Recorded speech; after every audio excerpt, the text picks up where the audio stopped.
You wanted the best. You've got the best podcast. The hottest podcast in the world.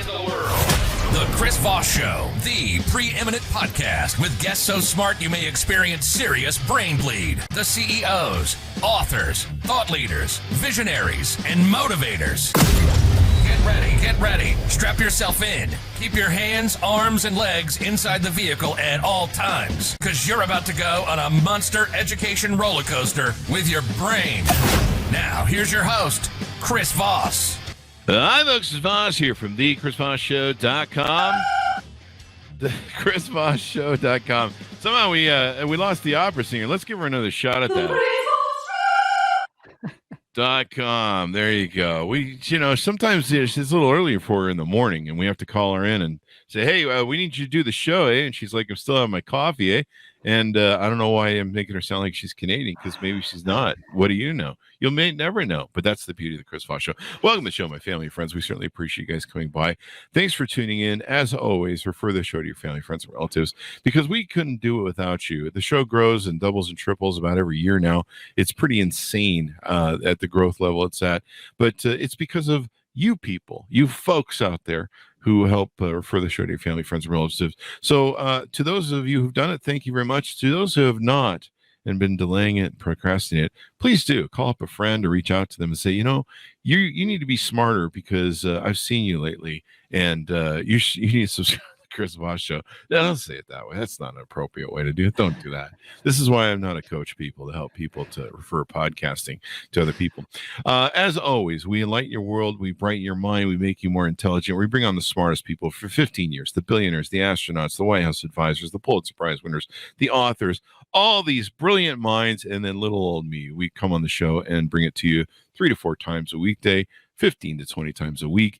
There's so much of a volume of knowledge that if you're not listening to the show every day, you're just missing out. And you should have FOMO, fear of missing out, 24/7.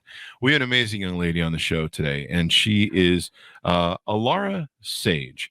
She helps activate women in their power, magnetism, and creative genius, and how to live ecstatically. I had to look at that word twice because I flunked second grade. Everyone knows that as the callback show of the joke. She is the founder and creator of Creator Consciousness, a Trinity teaching of embodiment, manifestation, and creative genius. It's an in-depth yet simple, precise system to masterfully create your life. That's what we're all after, aren't we? That's what the Chris Voss Show is about. We're trying to masterfully better create our lives. Some of you are trying to destroy it, but that's your problem. See your psychiatrist. Alara is an intuitively gifted healer who coaches provocatively and soulfully. She has over 15 years of experience helping others reignite and transform their lives. She works with leaders, visionaries, and creatives who desire to master their reality and create a luminous life. Welcome to the show, Alara. How are you? I'm fantastic. I've just been enjoying listening to you and the intro and all of it. And I'm just sitting here laughing. Well, if you are, then hopefully the audience is as well. Because if I'm not interested, they're like, yeah, whatever, good. But they're more interested in the guests these days because they've had about enough of me. So, Alara, give us your .coms. Where can people find you on the interwebs to learn more about you? Absolutely. alarasage.com is my website, and Alara Sage on Facebook, on Instagram, on YouTube, on LinkedIn. Alara Sage. There you go. So I've given kind of a tease out. Give us, in your words, a 30,000 overview of who you are and what you do. So I'm really about helping people to create an ecstatic life, a life that is fulfilling, that lights us up. We are here. We have so much potential as humans, and yet we are really living a very minute portion of that. And so through my own personal experience of learning energetics, learning the mind, learning the heart, learning how to be present and bring my desires into my physical reality, I help people to do the same and really transform their life. Living lit is really what I desire in my life, and I inspire others and help others to do the same. There you go. Why is it important to, live your life for, something extraordinary and all that good stuff? I mean, isn't just being dark and depressive and kind of sad all the time? Doesn't that sound like fun? It doesn't to me, but hey, whatever floats your boat, right? Whatever floats your boat. So tell us about your journey. How did you get to be in this business as a coach? How did you have these epiphanies that kind of took you down this line of life? Yeah, I've been doing this all my life. And when I was younger, people would say to me, I don't know how you always get what you want, you always create what you want. And I didn't even really understand what they were saying. I was like, okay, because I didn't see that it was so easy for me. Mm-hmm. And at the age of 19, I actually meant to go to university and got rerouted by my higher mind, my higher self, that rerouted me to go travel the world. And the first place I went was Fiji. And I found this book that said, it was called Visualizing or something like that. Creative visualization. That's what it's called. And I read this book and she was talking about visualizing what you desire and creating it. And it hit me that that's what I've been doing my entire life. I had this wonderful way of immersing myself in what I wanted and just putting myself into that reality all day long. My imagination was very, very powerful. Mm-hmm. And so it happened for me always. I always just created what I desired. And so this continued on and, but then I kind of went down this rabbit hole of making some choices that were not really in alignment with my heart. I made choices out of fear. I made choices out of people telling me, oh, do this, do that. And I ended up in a relationship with a very wonderful person who I severely love now and forever, my ex-husband. But it took me down a spiral of numbing myself and not listening to what really lit me up, listening to what he wanted, what his perceptions were, and really into this space of, okay, I'm going to do what I feel is logical, is right. He's a finance guy, right? Very in the mind, very logical way of perceiving his reality. Yeah.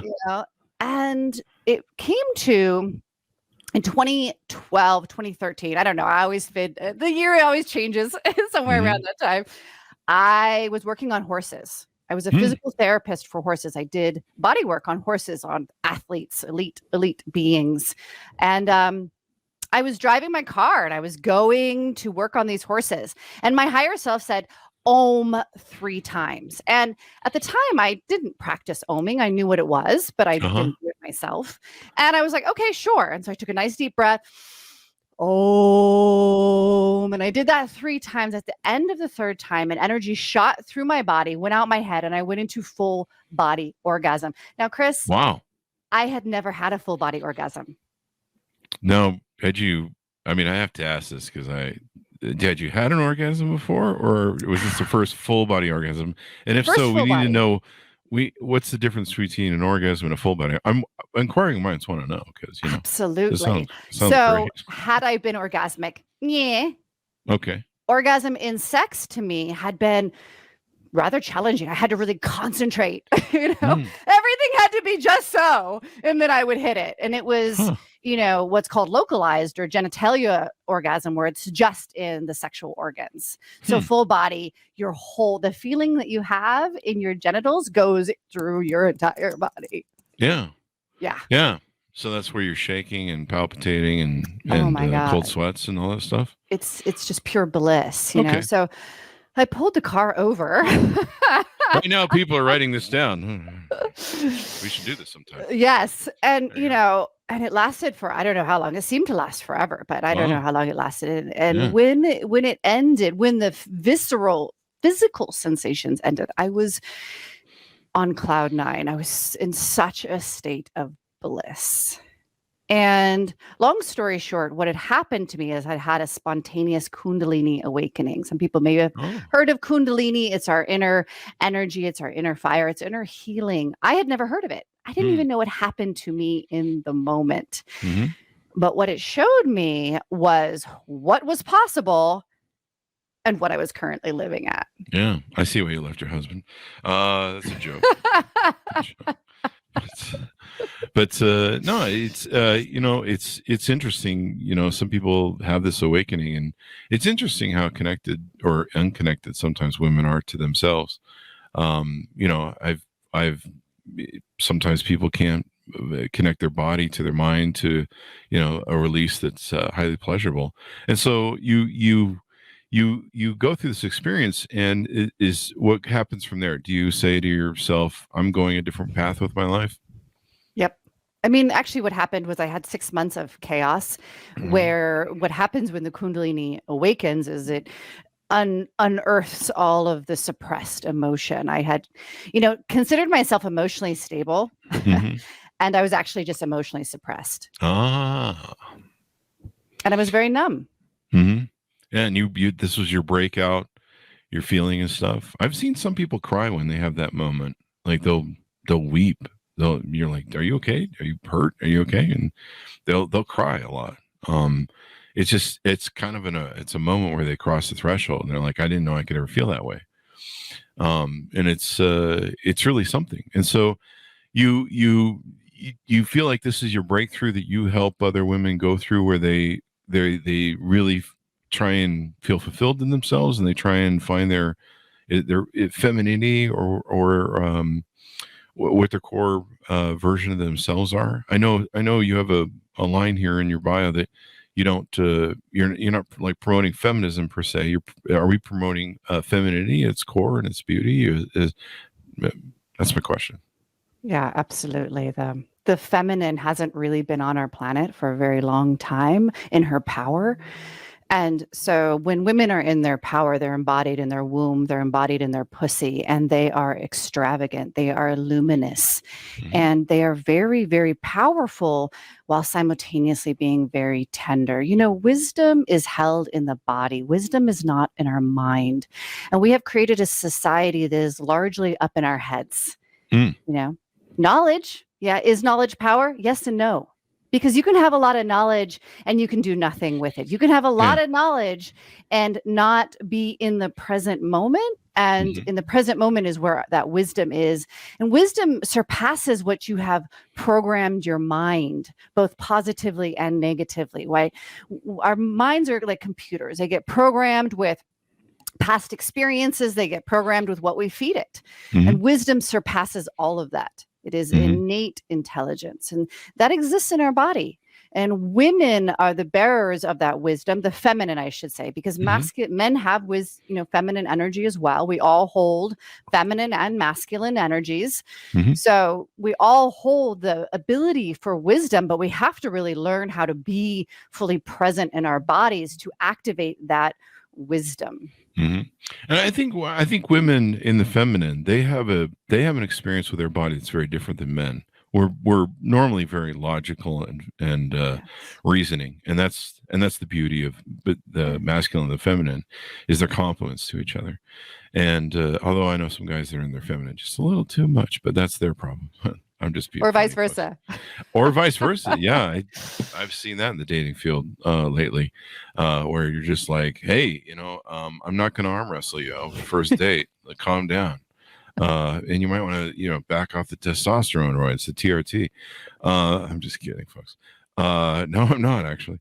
But so you went through years of living through deep shame, guilt, and trauma.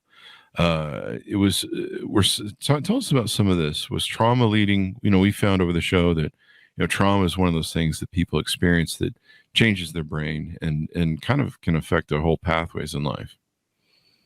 Yeah, absolutely. I was sexually molested as a child by my grandfather. So it was a very close space, and it just distorted me around what is safe and what is the masculine and what is love. What is love? And where does my no go in with all of this? Because apparently it has no power. My no has no power. And I'm just supposed to just allow things that feel really wrong to my body, right? And how that roller coasted into, my relationship that I spoke of, right? And how I was living really without my power and without that. What's really what I desire, and my hell yes, and my fuck yes, and what lights me up. And that shame really holds us down, really suppresses us, and basically tells us that who we innately are is not okay. Yeah. And maybe the world is judging. I think women experience the world judging them more, or they think that judges them more. Their values based upon social value, as opposed to men, we have to build things and do things and accomplish things. But the feminine is a beautiful thing when it's in its I don't know what you call it, its peak. So it sounds like a horrible word. The feminine, when it's in its power, there you go. Because it brings so much beauty to the world. And do you find that in today's world, people or women shun their feminine more? I mean, a lot of them kind of have to with what they're doing and chasing masculine business and stuff. They have to operate their masculine. And I know some women, it's hard for them to get back in their feminine or find a safe place for a feminine. Yeah, our society has been highly masculinized, not right or wrong, good or bad. I mean, I love the masculine energy. I'm all for all of it, right? We need all of it. Just like you said, it balances itself. Mm-hmm. However, right, our society has been like really masculine driven. And so women have leaned into their masculine in order to succeed. And myself included, I was highly masculinized, and it's like, how do we reconnect to that so that we can bring forth that wisdom into everything, into business, into society, into politics, because our world desperately needs this wisdom. Mm-hmm. Yeah, that's there needs to be a balance of contribution. Like I've always been this businessman that I can create companies, and I've created 27 plus 30 plus different companies over the years. And my businesses are always dead inside when you go inside the offices, according to the women, because the walls are white. There's, I don't bring flowers or crap into my office. I mean, if the employees do it, I mean, they can have fun at their desk, but when you go into my offices, they're pretty much statically dead. But I'll go into like restaurants or other people's offices and I'll see the feminine at work where, there's beauty and artwork and so much stuff. And I'm just like, God, I wish I could think that way. That's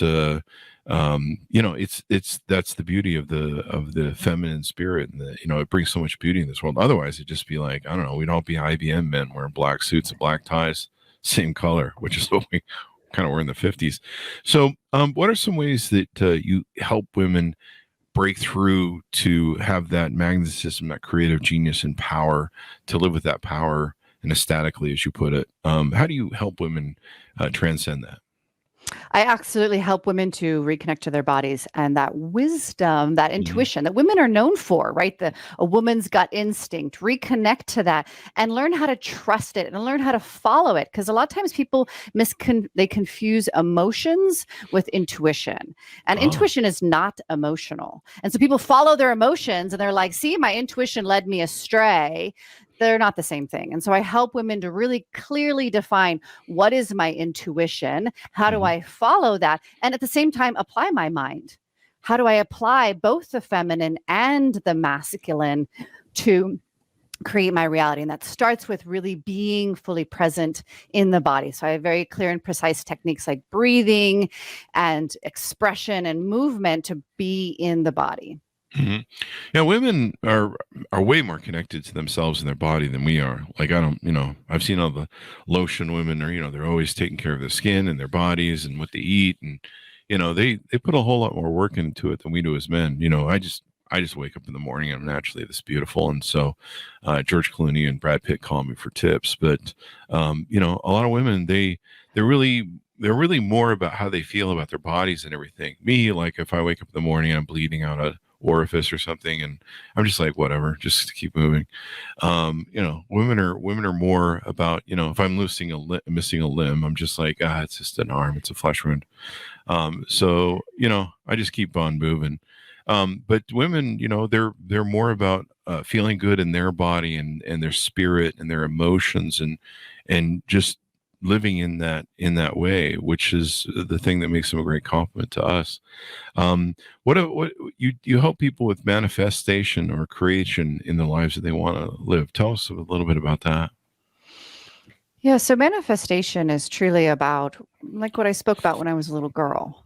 It's about, what are you desiring to create? And our imagination is very, very powerful. So in creator consciousness, we have 3 creator centers: our sacral center, which is right below our belly button, our heart, and our pineal gland, our third eye. And these centers are what create our reality. And so when I was that little girl, what I would do without knowing it is I would just imagine myself in whatever I desired. And what happens when we do that is our body literally lights up, because our mind doesn't know the difference between illusion, imagination, and reality. When you are really immersed in imagination, you are feeling, you're using your sensories to feel the experience, and your mind lights up the same way as if you were physically experiencing it. So when we are in our imagination, our body is lighting up in these emotions and this sensory input. And what that does is it creates a vibration. And that vibration is what creates our reality. So I'm teaching people how to tap into that version of themselves. Like, so for instance, if you're trying to create a career, what does it feel like when you're in that career? And when you put yourself there and you light your body up, it's always going to feel good. And those good feelings are very, very magnetizing. This has been proven in heart math, which is scientific proving of like the power of the electromagnetic field of the heart, and particularly of those good feelings, those good vibrations. So when we use our imagination and place ourselves there and really spend the time to create the feelings in our bodies, we start to vibrationally align with that version of ourselves, and the opportunities and our life starts to shift. It makes all the difference in the world. Liz is calling in on the show.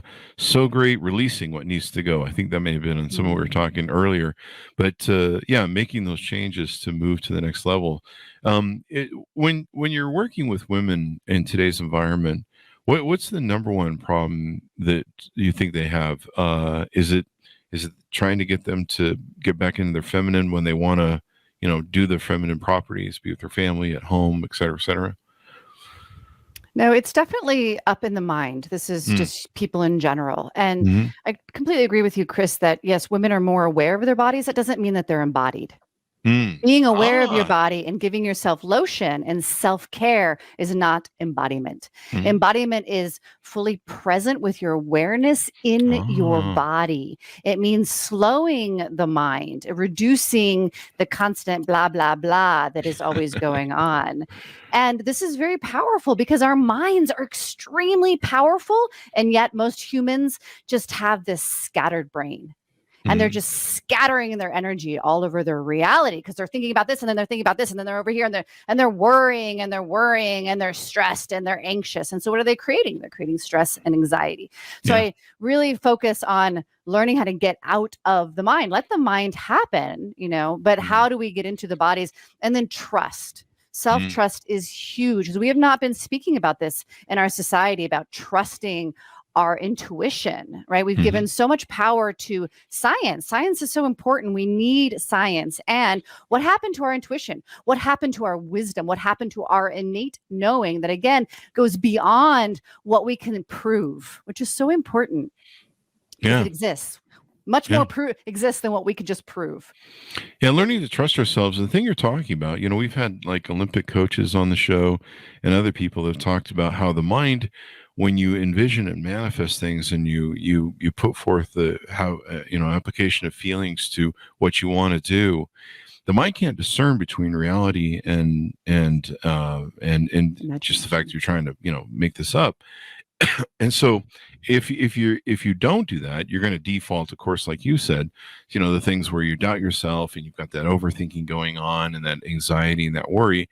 But when you play things in your head, like people in sports will do that. Like we said, the Olympians, they'll pre-play being at the event in their head. They'll okay, here's my warm up. Here's what I'm going to do. Here's how I'm going to feel about this. Here's how I'm going to process this. Here's me doing my swimming.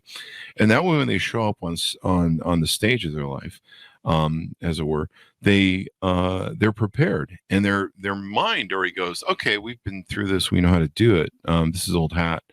And the approach is different, changing your perceptions. That's what it seems to be a lot of people have trouble dealing with. They don't realize that how you perceive things and how you deal with that information is the difference between light and dark and positive and negative. I mean, one person can go to a party and see people, having a bad time, and it's a boring party, another person go to a party and see people having a great time, and it's a great party. So it's just kind of a choice of how you want to approach your life. But I like what you're talking about, because like I say, a lot of people use this putting themselves into the mindset of, where do I really want to be and how do I want to feel about it, as opposed to, just kind of stuck playing, you're kind of playing the tennis game of reacting to what's coming at you instead of being proactive. Absolutely. Mm-hmm. Yes. Yeah. And, the thing about like self-trust and doubt continues in our life. We continue to doubt ourselves. And, I work with a lot of leaders and visionaries, and yes, they're creating beautiful things. That doesn't mean that they lack doubt, right? Or sometimes they lack that anchoring into their trust and into their intuition. So it's always a matter of, in my opinion, distilling and dissolving more into our most powerful, most authentic version of ourselves. There you go. Now you have something called, that's here in your notes, Shakti. What is Shakti? Shakti. Shakti. I'm not pronouncing. Yes. This is why I'm asking the question. This is what we do on the show. We learn. So the Kundalini that I said shot through my body, it's Kundalini Shakti. And so this is tantric teaching. I was not, I didn't take tantric. Everything I've been taught has been taught through what's called my higher self, my higher mind. And so Shakti, Kundalini Shakti, is that energy, the creative life force energy that all humans have, regardless of sexual identity. And ultimately, it is taught that it is a process for that Shakti to travel all the way to your crown, which is what happened to me on that day. And that's the stage of enlightenment. And it is, again, it's a journey, it's a healing process. But Shakti is creative life force energy. Oh. So I have a great relationship with my Shakti, and I help women to connect to that creative life force energy, which is, for one, very, very creative. If you want to be a visionary, if you want to be a leader, and you want to increase your creative output, then connecting to that creative life force energy is imperative, and learning how to work with it, learning, what it feels like, and learning its ebbs and flows and how it moves through your body, as well as it's extremely magnetic. These are important things for women to go through, because sometimes they fold into themselves and what they do, being mothers, and that's a busy job 24/7. And I think a lot of them talk about losing themselves because they get so much into, doing everything for everyone else, which is the beauty of motherhood. And if it wasn't for them, we'd all be screwed. In fact, most of us wouldn't be here, but, without them, the species dies. So they get lost. Sometimes I think, at least that's what I hear from women. They get lost serving others and trying to be there. And so I think it's important that people like yourself help them kind of realign or reactualize or get back into, taking care of themselves. Because as we talk about on the show a lot, you can't help other people unless you help yourself first, really. Absolutely. And it's for men too. I work with women, but, men need to connect to their feminine. Men need to connect to their emotions. Men need to connect to their Shakti. This is all within all of us. And the more that men learn how to connect to that energy, not lean into it and become it, not be highly feminine. I'm not talking about being highly feminine, but connecting to that version and that part of themselves, then they enact that beauty that you were speaking of as well earlier, that creative side of themselves. And, their own, again, innate power. And then they get to actualize that, because the men are the strength, they're the action that actualizes the power. Yeah. One of the things that I've found, I've dated for 35 years, something like that, and been single all my life. The one thing I found is that I have to provide a masculine frame, an alpha masculine frame, to give a woman the trust to be in her feminine. Because if she doesn't have that, and I can't provide that, or I act in my feminine, and she's going to have to act in her masculine. I grew up watching two grandmothers. I've talked about this before on Facebook. I don't think we talked about much in the show, but when I was growing up as 10, I was growing up with two grandmothers. And I had one who was just the angel of femininity. And I didn't understand what that was at the time, but she was loving, kind. She was that doting grandma who would, make you anything. and she was always there for you. She, when you hurt yourself, fell down, she'd hug you. And then I had a very alpha masculine grandfather that she was married to, and she was just though she was, I used to call her my second mother. She was just this wonderful being of light, and she would teach me piano, and she was just always there. I don't think there was ever an ugly moment that came out of her. And then on the other side, I had my other grandmother, who was totally inner masculine. I didn't understand what that was at the time, but she was mean, vindictive, manipulative, every sort of evil you could possibly imagine. And I'm not going to sugarcoat it either. She was just evil and manipulative. And I couldn't figure out what the difference was. And I could see how passive her husband was. And he was like her second husband. And she'd been through trauma. There's a lot of this that goes back to childhood trauma, and she'd been in a lot of situations. She lost her first husband where she'd had to be inner masculine. But I couldn't figure out why these two women were so different. Like, why is this woman so loving and this woman is so freaking hateful? And why is that? And that's when I started to square very, very early on. One had a very alpha masculine husband, and that she could operate in her feminine and feel safe, and another didn't. And she couldn't feel safe. And it got very ugly with her and how she would behave and do things. In fact, we had to kind of cut her out of her life. But I can understand what her pathway was. And as I got to know what her child was compared to my other grandmother, but seeing that dichotomy of a difference between it made me really start looking at, or trying to understand, what the difference was between feminine and masculine, and how if a woman feels that she's in a place where she can live in her feminine, she doesn't have to live in her masculine, that can be really fulfilling for her. Absolutely. And, it's all within, so without, right? Because again, we have these energies within. And so you're able to see that. And I feel like you're able to also hold a clear masculine vibration for women, because you have an understanding of the feminine per your grandmother. And so for instance, when women don't have a strong masculine energy within if it's weak, if it's distorted, then they will create that distortion outside of themselves in men. And that could be a weak masculine, that could be an overbearing masculine.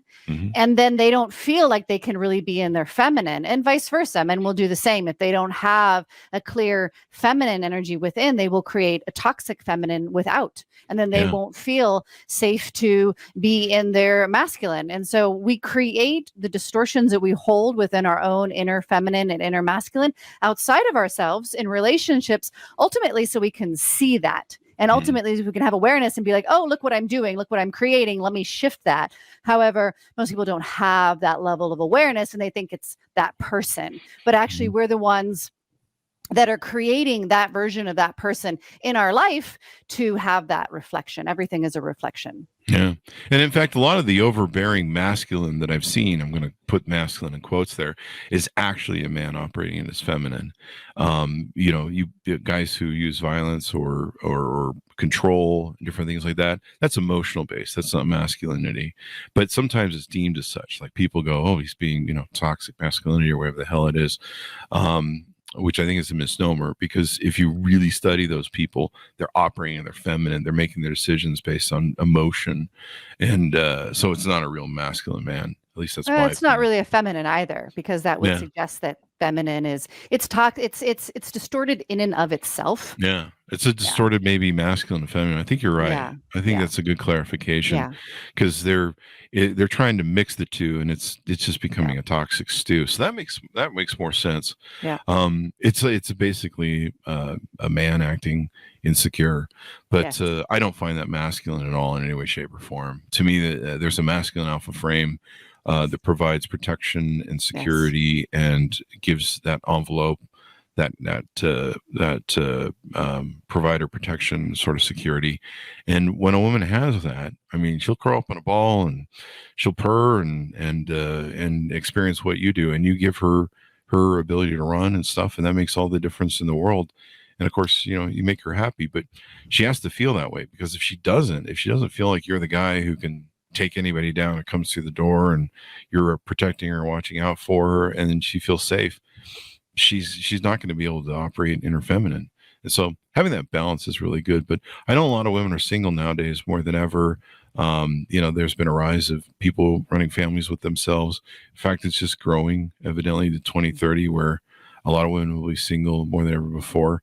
And so I think it's hard for them because, they have to be masculine during the day. They have to be sometimes they're playing the dad and the mom at the same time. And so they have to play both the feminine and the masculine. Does that sound like a good assessment? Absolutely. And it's not ideal to play both. I truly believe that we are beings that work well in a balanced and harmonious relationship like you're speaking to. And we can do both because we have both. But it's the ability to be able to have both clearly understood and defined and working in your being and in your body to be able to move, to know when you need to be in your masculine, great. And then move into your feminine, like not get stuck in one or the other or have distortions or rejections towards one or the other. And, that's where our society isn't really, where we tend to lean to one or the other and not be able to fluidly flow between, actually, it's all three of them because the inner child as well. It's a trinity. There you go. Well, this has been really insightful. Final thoughts as we go out. Give us your tease out and how people can onboard with you on your website. Absolutely. People can reach out to me on my website. And, honestly, I love connection. So if people just want to reach out and say hello and connect to me, I adore connection. I adore intimacy. I adore knowing people and learning people and just creating connection and network. And you also have a podcast too. Let's get a plug in for that. Yes, The Ecstatic Woman. It is for inspiring and activating women in their power, the magnetism, and their bliss. So it's 2 shows a week. The Ecstatic Woman. Hey, let me ask you this. I want to fall back a little bit. They have something on your website called the One-to-One Container. Tell us a little bit about that. Yeah, so that's where, I'm working one-on-one with people. And this is the most profound transformation because I can really tap into people's energy very, very clearly. And, it's precise. It's very, very precise work where we go straight to what is the issue right now? What is holding that person back from truly creating their reality? And we start to energetically shift it clearly and concisely. And so the one-on-one is my delightful playground. It's where I just adore because I love the intimacy of the container. These people become my friends. They become so much more than just clients to me, but also we change their life in very powerful and transformational ways. Awesome sauce. There you go. And you've got a lot of different offerings on your website. You've got some free resources there about prosperity portals, rewired mastermind groups, rewired for genius course, nervous system healing bundle, realize your genius. That's what I need to do because I'm an idiot. Wise woman program. What's a wombend? Womb. There you go. Woman. Their womb. Yes. There you go. I've heard of that. If it wasn't for that, I wouldn't be here. So right. There you go. I love my mom. She's the greatest woman in my life because if she didn't, I wouldn't be here because she put up with me. In fact, I think I was 10 months of my childhood. I was a miracle baby, so it took 3 months for them to have me. 10 months of birth, and I was 10.5 when I came out. And they're like, that kid's going to be a football player. Yeah, my dad hated me for the rest of my life. So thank you very much. Well, moms, I hear about it all the time. They never let you forget it. But if it wasn't for you, I'd be on a bikini beach doing, Baywatch or something. So there you go. But there was 3 others that came after me. So I get to share the blame a little bit. Yeah, it wasn't just me, but I guess I started the problem is what it was. So there you go. Alara, thank you very much for coming on the show. Give us your .coms one last time so people can find you on the interwebs. Absolutely. AlaraSage.com and Alara Sage on all the social media platforms. There you go. Folks, check it out. Let's see. We got one last comment to get in here. So amazing. Definitely was in here. I'm actually going to have to pull that off the show. Somebody pulled a great comment and then put a spam plug in there. But evidently they thought it was amazing. So there you go. Anyway, guys, thanks for tuning in. Be good to each other. Go to goodreads.com/Chris Voss, LinkedIn.com/Chris Voss, YouTube.com/Chris Voss, and be good to each other. Stay safe. We'll see you guys next time.